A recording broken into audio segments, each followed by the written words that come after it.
आज के इस एपिसोड में हम लोग 3 मैचेस के बारे में बात करने वाले हैं। सबसे पहले बात करेंगे बारसा और दब गए भाई। इसी के साथ यहाँ पर बात करेंगे हम लोग पीएसजी वर्सेस बायर्न की। लेकिन जो सबसे बड़ा मैच है यानी कि रियल मैड्रिड वर्सेस लिवरपूल, उसमें भाई क्या हो सकता है। और सही बताऊं तो अब लाला फट रही है। लेकिन सबसे पहले बात करते हैं यहाँ पर बारसा वर्सेस ब्रेस्ट की। एक तरफा मैच, देखो मैं ये कहूंगा कि न्यूट्रल पॉइंट ऑफ व्यू से इतना एंटरटेनिंग नहीं था, क्योंकि जो ब्रेस्ट के रिगार्डिंग हाइप बना रखी थी, खैर of course it's definitely one of the most hype thing, होनी भी चाहिए ऑफ कोर्स, लेकिन ऐसा कुछ उन्होंने करा नहीं यार। मतलब थ्रू आउट द 90 मिनट्स ना, लाइक उन्होंने बार्सिलोना को कभी एक्चुअली में, अपार्ट फ्रॉम एक दो इंसिडेंट जहां पर उन्होंने क्रॉस डालने की कोशिश करी, जहां पर उन्होंने यहाँ पर बारसा के हाई डिफेंसिव लाइन को पेनिट्रेट करने की कोशिश करी, उनके पास एक्चुअली में यहाँ पर कोई तरीका था नहीं, और वो ना ढूंढ भी नहीं पाए। चाहे हम सब्स्टिट्यूशन की बात करें या फिर इन गेम मैनेजमेंट की बात करें, वो किसी भी पॉइंट पे ढूंढ ही नहीं पाए वो एक ऐसा सोल्यूशन जहां पर बार्सिलोना बॉदर्ड भी हो कि हाँ भाई ठीक है, डिफेंड भी करना पड़ेगा, अपने को थोड़ी सी लग सकती है।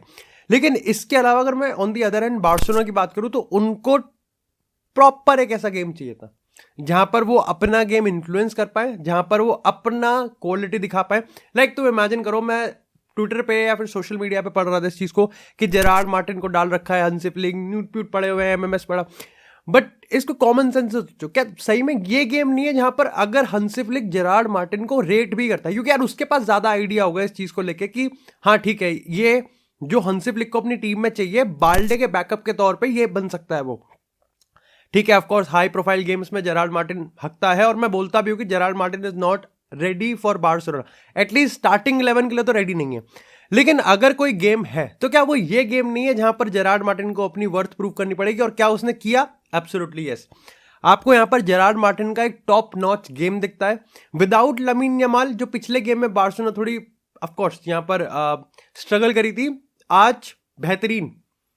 मतलब मेरे को समझ में नहीं आया कि कैसे ये गेम 1-0 2-0 के आसपास लिंगर कर रहा था, क्योंकि अपार्ट फ्रॉम दैट यहाँ पर इतने चांसेस बार्सिलोना ने मिस किए। चाहे हम फर्मिन लोपेस के हेडर की बात करें, चाहे हम फर्मिन लोपेस के शॉट की बात करें, चाहे हम लेवेंडोव्स्की की बात करें। ऑफ कोर्स लेवेंडोव्स्की ने भाई हिस्ट्री क्रिएट कर दी, 100 गोल चैंपियंस लीग में।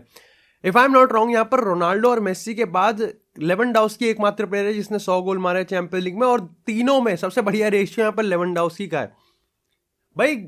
ही इज द गोट स्ट्राइकर भाई, पिछले डेकेड का he is definitely one of the best striker. जो उसके नंबर्स हैं वो अनइमेजिनेबल है भाई, अनइमेजिनेबल। मतलब मैं वही कह रहा हूं कि मैं मेसी और रोनाल्डो के रिगार्डिंग में हमेशा ये कहता हूं कि ऑफ कोर्स मेसी को एमुलेट करना इम्पॉसिबल है, and so is for Cristiano Ronaldo almost. लेकिन लेवेंडोव्स्की को एमुलेट आप नहीं कर सकते, आप नंबर्स नहीं डाल सकते। मे बी शायद से 10 साल में एक बार कोई ऐसा प्लेयर आएगा, maybe Erling Haaland is the next one, maybe Kylian Mbappe is the next one, लेकिन maybe they already are. बहुत करना पड़ेगा भाई उनको, बहुत। लेवेंडोव्स्की अभी पेड़ रहा है 36 साल में, ये अभी 23 24 24 27 साल के लौंडे हैं, पता नहीं अभी 8-9 साल ये चीज खेलना पड़ेगा।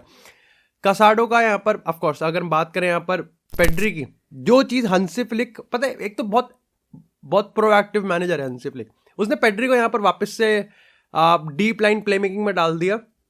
बेहतरीन गेम, मतलब पेड्री को आप गेम देखते रहो, इतना बेहतरीन गेम लगता है उसका।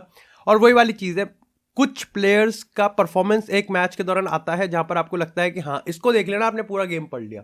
आपको फर्मिन लोपेस का एक बहुत अट्रैक्टिव और एक बहुत प्रोएक्टिव अप्रोच दिखता है गेम में कि वो किस तरीके से यहाँ पर कनेक्ट करने की कोशिश कर रहा है।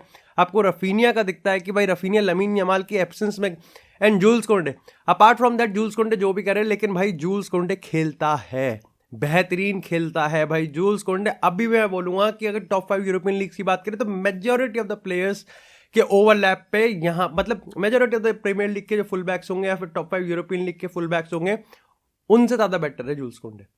मतलब बट वही है कि it's all about Barcelona in position, out of position.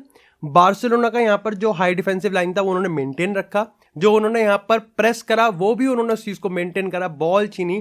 Problem ये थी ब्रेस्ट के साथ कि उनका जो स्ट्राइकर जो होल्ड करने की कोशिश कर रहा था वो हाफ लाइन पे होल्ड करने की कोशिश कर रहा था। इवन इफ अगर हम इस आइडियोलॉजी को मान के चले कि वो यहाँ पर लॉन्ग बॉल खेलते, उनका स्ट्राइकर बॉल को होल्ड करता, किसके लिए? क्योंकि बाकी सारी टीम बहुत डिफेंसिवली बैठी हुई है। जब तक यहाँ पर उनके विंगर आउटलेट बनते और जिस बंदे ने होल्ड करी है बॉल वो उनके लिए गेम बनाता, बार्सिलोना है सामने, ठीक है, गनी भाई नहीं है कि लंगड़े होके चल रहे हैं। बार्सिलोना है वो भाई, एथलेटिक टीम है। लेकिन आई थिंक ये गेम बहुत प्रॉपर था, इजी था, और इसी के साथ यहाँ पर बार्सिलोना नंबर दूसरे पे आ चुकी है भाई। आई थिंक मेरे को लगता है कि बार्सिलोना ऑलरेडी टॉप 8 के लिए क्वालिफाई कर गई है, जो कि अल्टीमेटली बाकी टीम्स पे प्रेशर बनाता है। लाइक मैनचेस्टर सिटी की बात करें, स्पोर्टिंग वगैरह की बात करें, मैंने वो गेम नहीं देखे हैं, इंसान हो भाई, कर दो यार माफ। लेकिन इसी के साथ बात करते हैं यहाँ पर बायर्न और PSG के गेम की। देखो मेरे को ऐसा लगता है कि PSG तो आउट ऑफ टच है भाई, बिल्कुल। मतलब मैं समझ ही नहीं पाया कि PSG अल्टीमेटली करना क्या चाह रही है। अगर कोई मेरे को ये कहे कि लुइस एनरिके की फिलॉसफी विद पोजेशन थी, देखा ही नहीं, पोजेशन ही नहीं देखा भाई, दिखने ही नहीं दिया कंपनी ने। और कंपनी इतना कूल मैनेजर लगता है ना भाई, लगता ही नहीं है कूल है, मतलब लगता ही नहीं है कोच है, इतना कूल है भाई वो मेरे को ऐसा लगता है तो कोर यूनिवर्सिटी का कोई स्पोर्ट्स ऑफिसर वहां खड़ा हुआ है। But still like Vincent company has done very good things with Bayern. लेकिन अपार्ट फ्रॉम दैट अभी भी चीजें हैं। देखो जो चीज मैंने जेरार्ड मार्टिन के लिए बोला है, कुछ हद तक मैं बोल सकता हूं साने और कोमन के लिए, लेकिन नहीं। साने और कोमन के चांसेस जो मिस होते हैं ना, मतलब गाली देना बड़ा आसान है कि वो क्या करने, बट कैसे चांसेस मिस कर रहे हैं। उससे पहले कि अगर आप इनके सीक्वेंस देखोगे ना, टॉप नॉच। लाइक साने की मूवमेंट आप देखोगे, बढ़िया। साने के अगर पासिंग रिसीव करने का लाइक वो किस तरीके से अपने आप को अवेलेबल रख रहा है, बढ़िया। Like Kingsley Coman, like company ने इस चीज को स्पेसिफिकली यहां पर ट्राई किया था कि कोमन 1v1 में लेफ्ट विंग पे आइसोलेटेड रहे, तो वो यहां पर मूसियाला, हैरी केन, इन सबको नैरो कर रहा था। और PSG की डिफेंस को भी, टीम को भी पूरा फोर्स कर रहा था कि वो भी बायर्न के न्यूमेरिकल एडवांटेज को काटने के लिए बीच में ही आ जाए। कोमन खड़ा हो जाएगा वहां पर। इसके साथ उन्होंने यहाँ पर अल्फोंसो डेविस का भी सपोर्ट डाला। फाइनल प्रोडक्ट आज वैसे गेम हैरी केन का भी खराब आया, लेकिन अगेन पॉइंट वही है कि यहाँ पर PSG क्या कर रही थी। और ऑफ कोर्स बार्सिलोना के लिए तो दिन ही बढ़िया है भाई, दिन ही बढ़िया है। उस्मान भाई, जब से बार्सिलोना के अगेंस्ट उस्मान डेम्बेले ने वो हंसी, क्या हंसी है भाई, अब नहीं निकल रही भाई उसकी हंसी, अब हो गया भाई उसका काम। लेकिन भाई PSG तो गई, गेम हार गई भाई। यहां से डायरेक्ट एलिमिनेशन के चांसेस मेरे को लगता है PSG की ज्यादा है। और मैंने अपने अनपॉपुलर हॉट टेक्स में बोला भी था चैंपियंस लीग के जब लास्ट टाइम इंटरनेशनल ब्रेक से पहले कि भाई PSG एलिमिनेट हो सकती है। मैंने स्टिल यहां पर कहा था कि उनके प्लेऑफ के चांसेस, बिकॉज स्टिल PSG है, वहां पर इंडिविजुअल क्वालिटी अगेन है। बट मेरे को लगता है कि यहां पर डेफिनेटली PSG अब एलिमिनेट होने के उनके ज्यादा चांसेस हैं। ये मैच उनको एटलीस्ट हारना तो नहीं था। इसी के साथ यहां पर अगर हम बायर्न के में एक वीकनेस की बात करूं ना, थकी हुई लग रही थी। सेकेंड हाफ में PSG जो करने की कोशिश का पहला स्टेप जो होता है ना, कि अपने पास पहले बॉल लो, क्योंकि Luis Enrique is all about कि बॉल पहले अपने पैरों में होनी चाहिए और उसके बाद जादू दिखेगा। Like he is more of an in position manager rather than out of position manager. तो वो बॉल PSG को दिखने लगी। वो अलग बात है कि उन्होंने कुछ काम ही नहीं करा, उसके बाद उस्मान डेम्बेले भी लाइक ये ले, तो वो मेरे को लगता है कि वहां पर थोड़ा सा प्रॉब्लमैटिक हो गया था। लेकिन इसी के साथ यार अब बात करते हैं भाई एम्बापे भाई, आपके चरणों में हम आपके चरणों में आ चुके हैं। अब आप पे डिपेंड करता है सब, क्योंकि सीरियसली यार मेरे को देखो, real Madrid versus Liverpool, of course UCL 2018, UCL 2021-22, still मैं उस पूरी लेगेसी को फिलहाल के लिए एक बार को साइड कर सकता हूं, क्योंकि अगर रियल मैड्रिड आज गेम हारती है तो रियल मैड्रिड और PSG में फिर अंतर क्या रहेगा, 2 पॉइंट्स का अंतर है। लेकिन तय बात तो है दोनों बाहर जाएंगे। रियल मैड्रिड पिछले साल की चैंपियंस लीग विनर है। इस पॉइंट ऑफ टाइम पे रियल मैड्रिड अगर आज ये गेम हार जाती है, ऑफ कोर्स हमने ओसासुना को हरा दिया, ऑफ कोर्स हमने लेगनेस को हरा दिया, लेकिन एक फिसलन और आप लिटरली चैंपियंस लीग के वो जो बिग डॉग्स वाली टेबल है ना, वो तो बहुत दूर की बात है, नीचे चटाई बिछा के बैठने लायक भी नहीं रहोगे। क्योंकि इस पॉइंट ऑफ टाइम पे रियल मैड्रिड ने काफी सारी अपॉर्चुनिटीज यहां पर खो दी हैं, काफी सारी अपॉर्चुनिटीज को यहां पर वेस्ट कर दिया है, और लिवरपूल को हम लोग अपनी वर्स्ट कंडीशन में फेस कर रहे हैं।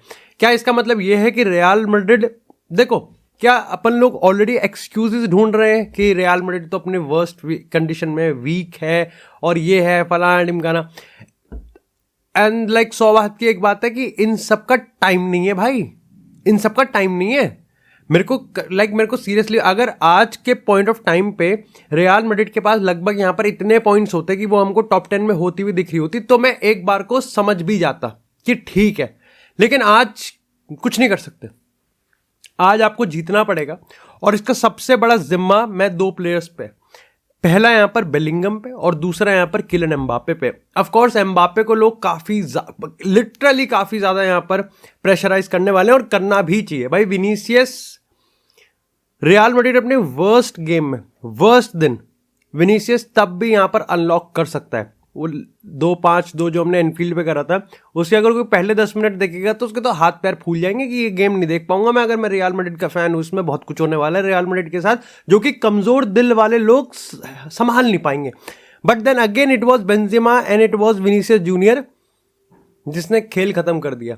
इसके साथ ही यहाँ पर असेंसियो की बात करें, if he is going to start as a centre back, अगर वो स्टार्ट करेगा जो कि मोस्ट प्रॉब्ली वो स्टार्ट ही करेगा क्योंकि हमारे पास और कोई चारा ही नहीं है।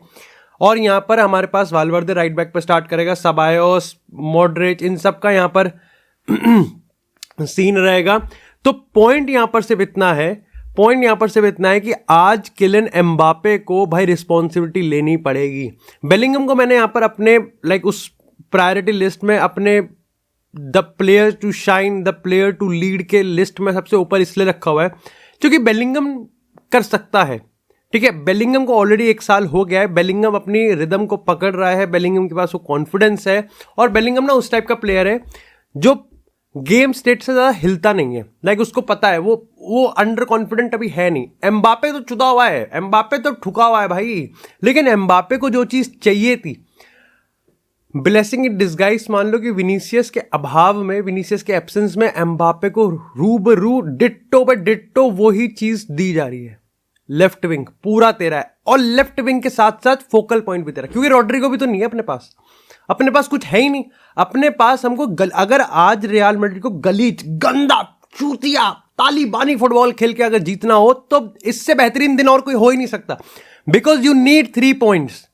अगर टॉप 8 के लिए क्वालिफाई करना है तो यहां से रियल मैड्रिड को अपना जीडी प्रॉपर तरीके से मेंटेन करना है, क्योंकि उसके भी कुछ खास हालत लग नहीं रहे और आपको पॉइंट्स तो ड्रॉप कर ही नहीं सकते आप पॉइंट्स ड्रॉप। लिवरपूल की अगर मैं बात करूं, लिवरपूल आई डोंट नो कि लिवरपूल कितना रोटेट करेगी मैनचेस्टर सिटी वाले गेम के लिए और कितना नहीं करेगी, बट जितना मेरे को पता है कि लिवरपूल इस समय बढ़िया कॉन्फिडेंस में होगी और होना भी चाहिए, वो खेलते ऐसे। लिवरपूल यर्गन क्लॉप की तरह इतनी इनपेनिट्रेबल नहीं है कि आप उनको तोड़ ही नहीं सकते। वैसे तो यर्गन क्लॉप की लिवरपूल को भी तोड़ा है, बट अगेन आर्ने स्लॉट के लिवरपूल है वल्नरेबल, क्योंकि उनका जो प्रेस है उसको आप बाईपास कर सकते हो। और रियल मैड्रिड के पास ऐसे इंडिविजुअल प्लेयर्स हैं, you have Modric, you have कामाविंगा, के आपके पास एथलेटिज्म है, आपके पास पीछे से वाल्वर्दे है, आपके पास असेंसियो की भाई हिज बॉल एबिलिटी, आपके पास बेलिंगम है, आपके पास एम्बापे। सो प्लेयर्स रियल मैड्रिड के पास है कि वो लिवरपूल के प्रेस को कर सकते हैं भी। बट लिवरपूल का जो मेन टू मेन प्रेस है ना, जब रियल मैड्रिड या फिर कोई भी team play out from the back करेगी, वो काफी खतरनाक है। दैट इज सीरियसली काफी खतरनाक है। और इस लिवरपूल के रिगार्डिंग मैंने पहले गेम में और उसके बाद के सब्सिक्वेंट गेम्स में जब भी मैंने इस चीज को रिव्यू करा है, मैंने हमेशा से ये चीज बोली है कि लिवरपूल को अब वेट करना आता है। They know how to save their energy, they know how to pick their moments. Jurgen Klopp अपने लिवरपूल को ऐसे ट्रेन करता था कि 0 से लेकर 90 तक हर एक मिनट उनका मोमेंट है। आर्ने स्लॉट अपनी टीम को कहता है कि 0 से 90 मिनट तक का हम फेज में बांटेंगे। लिवरपूल, रियल मैड्रिड भी यही करती है। लिवरपूल के पास भाई प्लेयर्स है, चाहे आप ग्रेवनबर्ग की बात करो, आप बॉल दे ही नहीं सकते। He is literally the anchor of this team. Salah तो of course no introduction needed कि साला को तो आप कुछ कर ही नहीं सकते साला को। और साला वर्सेस मेंडी प्रॉपर चॉइस है। फ्रान गार्सिया को गलती से भी वहां नहीं डालना। यू नीड, आज वही मैं चीज कह रहा हूं ना कि आज भले ही चाहे आपके पास यहां पर मेंडी वो ओवरलैपिंग, नहीं फर्क पड़ता। आज आपको 3 पॉइंट्स चाहिए, कितना ही गलीज खेल लो, पहला गोल आप कंसीड नहीं कर सकते। आज आपको एम्बापे पे डिपेंडेंट रहना पड़ेगा, एम्बापे पे आपको भरोसा देना पड़ेगा, एम्बापे पे बिलीव रखना पड़ेगा और एम्बापे को उस चीज को जस्टिफाई करना पड़ेगा। क्योंकि आज विनीसियस नहीं है। क्या मैं मानता हूं कि विनीसियस से बेहतरीन एम्बापे खेल सकता है? मे बी यस और मे बी नो, लेकिन पॉइंट यहां पर यह है कि आज आपको बस लिवरपूल को हराना पड़ेगा, क्योंकि आज इस पॉइंट ऑफ टाइम पे champion league is definitely on the line. आज का गेम आप हार नहीं आ सकता, क्योंकि एम्बापे लिवरपूल के अगेंस्ट नहीं चलेगा, एटलांटा के अगेंस्ट भी तो यही हाल होने वाला है। वो भी नहीं आएगा, तब रॉड्रिगो भी नहीं आएगा, तब तक चुआमेनी भी नहीं आएगा, मिलिटाओ भी नहीं आएगा और मोस्ट इंपॉर्टेंटली विनीसियस भी नहीं आएगा। एक अच्छी चीज यहां पर मैं ये कहूंगा कि Liverpool apart from Luis Diaz और यहां पर अगर हम बात करें मोहम्मद साला, ऐसे उनके पास प्रोलिफिक स्कोरर्स नहीं है। They don't have prolific scorers. लेकिन रियल मैड्रिड की हिस्ट्री रही है कि वो चूती से चूती अटैकर को भी बिल्कुल R9 बना देते हैं।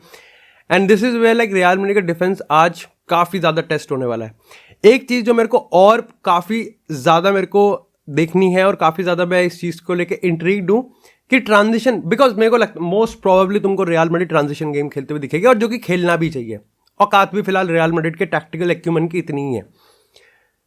ट्रांजिशन पे एम्बापे, बेलिंगम और ब्राहिम दियाज अगर खेल रहा है, which do like I want कि ठीक है ब्राहिम दियाज को आप खिलाओ apart from आर्दा Guler. Arda Guler deserved every start, but still physicality, body, press, everything, जब मैं सबको काउंट करता हूं तो Brahim Diaz is still a greater fit. Transition पे आप वैन डाइक और कोनाते कि भाई कैसे कैसे करोगे भाई, कैसे करोगे, and you need to pick them very fast, क्योंकि रॉबर्टसन भी चढ़ेगा आप पे ब्रैडली भी चढ़ेगा, आपको उनको तोड़ना है।